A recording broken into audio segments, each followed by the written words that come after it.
Hello, my name is Farist, and I am an artist based out of Akron, Ohio. The studio that I am based out of is called Muddy Paws, located in Canton. I was hired there actually in March to just help run the studio and facilitate classes. Unfortunately, because of COVID, I haven't been able to actually work in the studio. But before that, I had been working at my college, Indiana Western University. I first was interested in ceramics as a junior in high school.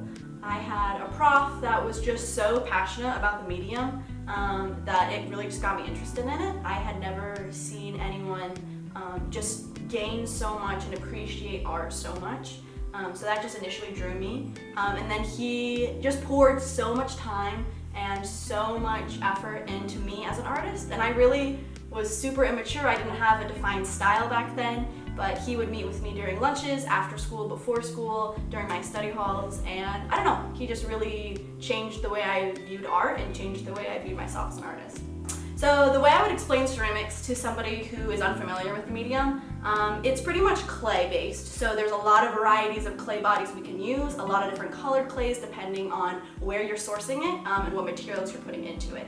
But pretty much ceramics is working with clay, and you can either hand build or throw on the wheel. So you can make like functional pieces or more like artistic pieces.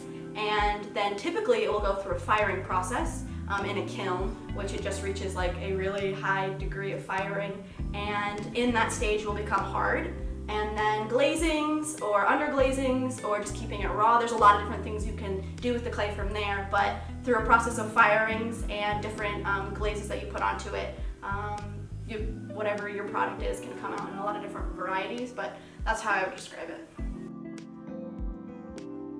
The thing that I enjoy the most out of creating ceramic works specifically is just how forgiving it is.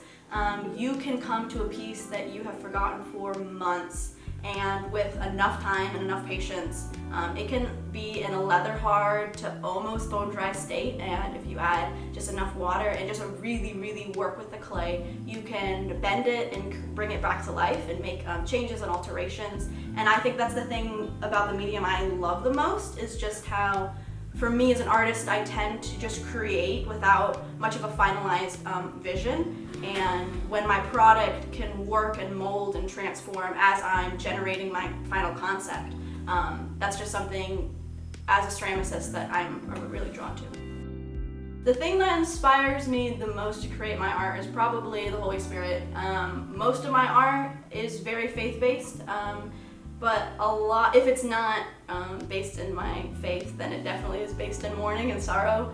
Just even I was collecting a lot of my pieces, I realized the sadder I am and the more just depraved or lonely I am, the more meaningful my art will be, the more time I'll put into my art.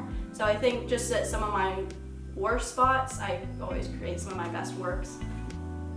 So the process that I follow when creating my art is to pretty much just dive into it. I don't like starting with a ton of sketches. I don't love starting with a ton of concept art. I know a lot of ceramicists specifically do appreciate that, but I am such a fast turnover in my work. I can't stay on a project for a very long time, which is difficult making large sculptures or larger pieces, but I really just like to go in and start creating, and as I continue to formulate my ideas and my concepts, the piece will just continue to form. But I like to get a piece done in under a week if possible. And it pretty much is just like a full commitment, full time, full effort, 100%, and I'll come in pretty much multiple times a day depending on studio availability and just get the piece done as fast as possible. And then once it's gone through the bisque firing is usually when I'll take a breath, take a step back, begin to really put a lot more thought and analytical thinking into it for the coloration. So color for me has always been something, I would say that I shy away from, but I tend to like very soft blush, black and white sculptures and just 2D pieces a lot more. So after the bisque firing, that's when I'm going to start coming up with some swatches, coming up with some different glaze techniques, definitely figuring out what I want to do. And again, because I focus so heavily on other things such as texture and form, color is something that really does just take a lot more energy and a lot more time to have come out perfect. As an artist, I always hope that my art will be able to reach as many people as possible. I really just intend for my work to bring and contribute to someone's life, just add to their quality of existence in any way. And that could look so many different ways. But just currently, as a 21-year-old, I predict and hope that my work will eventually get me to producing full-time and just being able to live off of the work that I am supplying. So I know that is difficult, and that definitely is a big feat, having to have a fully functioning kiln and glaze room, and just all the materials and all the time that would take. But I would really like to see my art be able to just be able to sustain me and my lifestyle and eventually my family.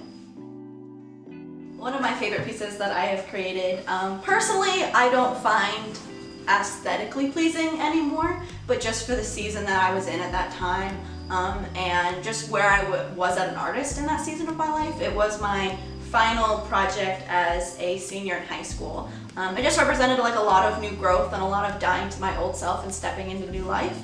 And again, even though I've changed so much and my style is so much different, that piece holds a lot of meaning to me and just reminds me a lot of where I was and where I've come.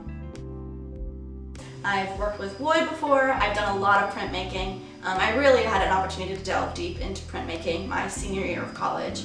A lot of watercolor, acrylic, oil painting, also some wire work and some glass work as well. And you can find more of my work at my website below. Feel free to contact me, thanks.